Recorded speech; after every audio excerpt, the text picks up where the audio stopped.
Welcome back to the Priority Wellness Podcast. I'm one of your co-hosts, Kollin. Hello, I'm Pat O'Connell. It feels like it's just been ages since we were able to get on the mic. This is our second episode, and today it is just family.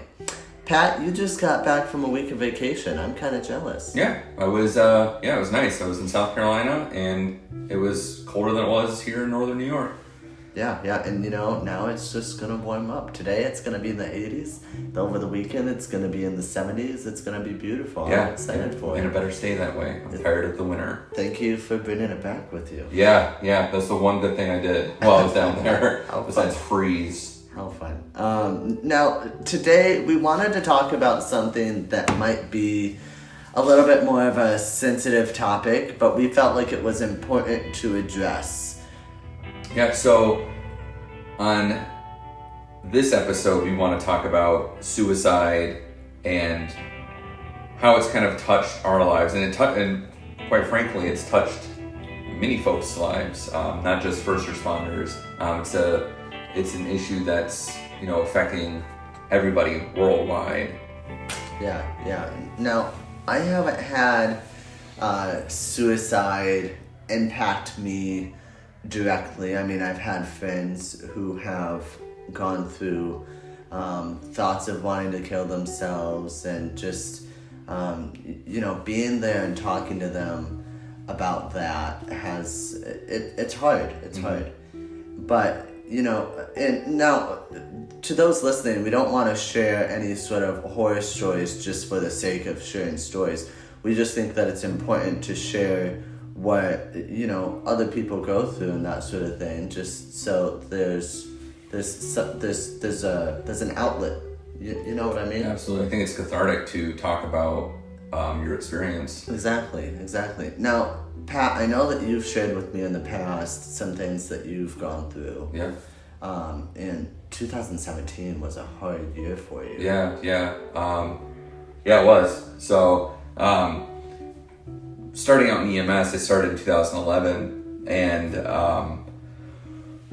right up into 2017, I pretty much went unscathed. I obviously went on calls that were, I saw what I saw, but as far as the impact of mental health on maybe myself or those close to me, didn't really notice, and I didn't think about, because I didn't think it was a big deal. You're part of this high adrenaline kind of society, whether you're a firefighter, a law enforcement, or on the ambulance. So I liked adrenaline, so yeah, I liked doing the job, and I know others felt the same way. But 2017 hit, kind of things got flipped on its head. I've been to calls where people were in mental crisis, or maybe attempted suicide, or maybe completed suicide, and I would say that I had a good safety net of friends and family that I could talk to about it, but I felt like it never affected me. 2017, it struck home. In August of 2017, I won't name names, but I lost a partner of mine. He was in EMS for quite some time, and he decided to leave EMS to pursue other things, but he was still going to stay in EMS at a part-time capacity. Long story short, he ended up taking his life, and kind of left the pain for everyone else to deal with. We had no idea that he was in the spot that he was, but he was, and he never reached out to anybody about it.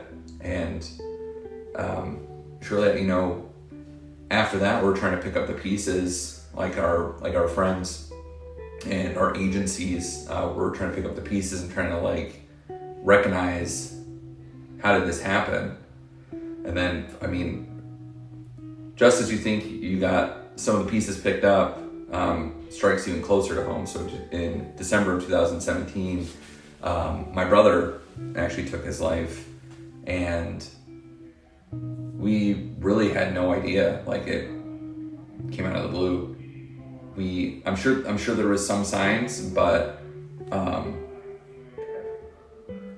wasn't enough for us to, I guess, recognize like there wasn't big red flags. And that's what I want to stress more than anything during this podcast is there's not going to be some template that fits somebody that is suicidal or going through a mental health crisis. Sometimes you just don't know. And sometimes just maybe asking somebody, if you have that slightest inkling that somebody's going through something, say something, or maybe tell a supervisor or tell somebody that other people become aware. And, I think that it's really important just to always tell your loved ones how much you care for them. Oh, absolutely. And how much you love them and that sort of thing. Yeah, it's funny that you bring that up. I would say shortly after, this string of loss that we had, like at the agency, we would always tell each other that we loved her, like, "Okay, love you, bye," as we would leave, for like the end of our shift, or like if we were talking to them on the phone, like, "Okay, love you, bye," and that is stuck ever since. It sounds so stupid back then and childish, but I don't know, we still do it to this day, and we mean it. Yeah. And so, not only has it been at that agency that you're talking about, but it's spread across the North Country. Because I'm to the point where I say it now. Okay, love you, bye. We should tell each other that, we do love each other. We spend ungodly amounts of time with each other. Absolutely. We're family at that point. And I was doing a little bit of research before we recorded today, and I found this quote that I thought was, it's meaningful, but it really hits home, and I don't know who it's by or anything like that, but the quote is, "The person who completes suicide only dies once. Those left behind die 1,000 deaths trying to relive those terrible moments and just understand why." Yeah, I feel that to the core.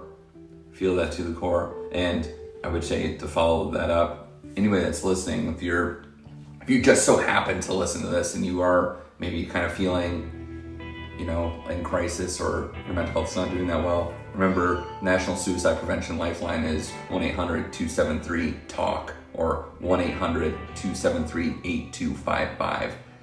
That's just a resource if you feel like you need somebody to talk to. Those folks over there do a really good job, and they save lives. They really do. Yeah. If you don't want to reach out to any sort of lifeline or anything like that, reach out to friends or family or loved ones, and just talk, please. And I understand it. I understand what being in that kind of state of mind, like there's nothing rational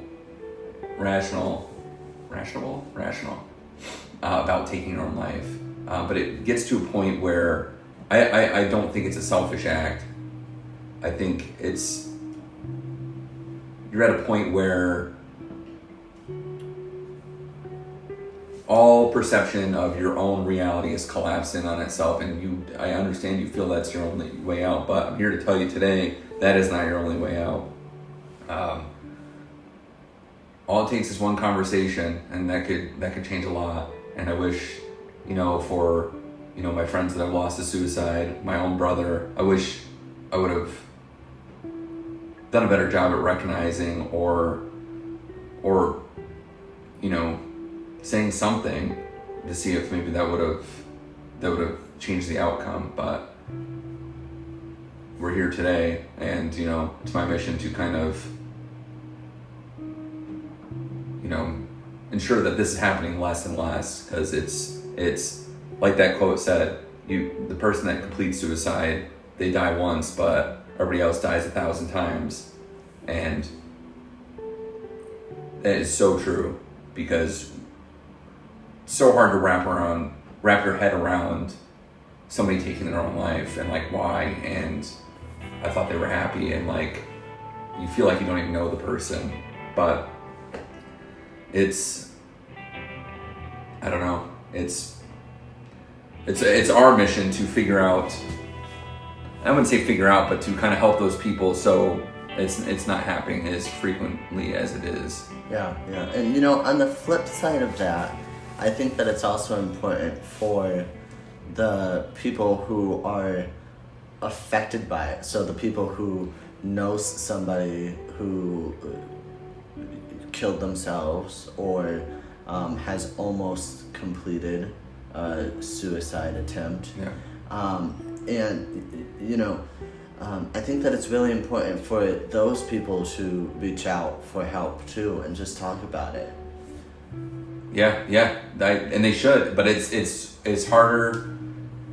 I wish you had the template of red flags that you like. Look for this, and this, and this is what you get. I'm a paramedic. That's what I'm trained to do. Like, if you see this, and this, it might be this. But when it comes to somebody in mental crisis that may be going down that trail of taking their own life, it's not that at all. Like, there is no one size fits all here.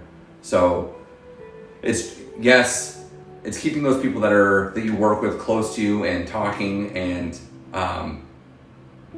also I think part of our job too is to educate those that are coming into this field or to these fields or just the general public.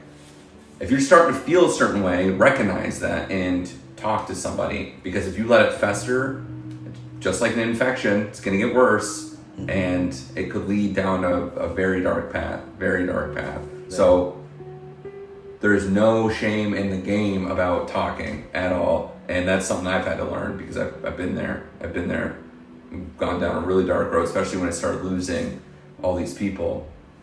I kind of swallowed it all and then started to lead me down a dark path. But then I started, I don't know exactly, I think it was probably meeting my wife, and then she kind of dragged a lot of information out of me. And then I started feeling better about talking about things. So now I'm an advocate for it. So.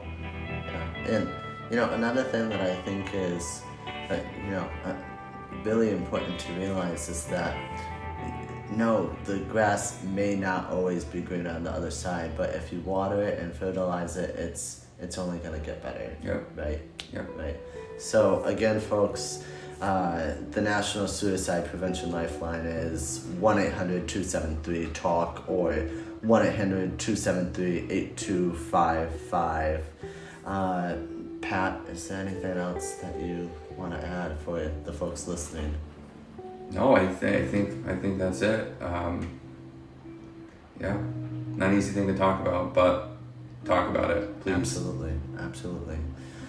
All right, folks, we will be back next month with a different topic, so please stay tuned. And as always, on the Priority Wellness Podcast, we are here for the mental health of first responders and everybody.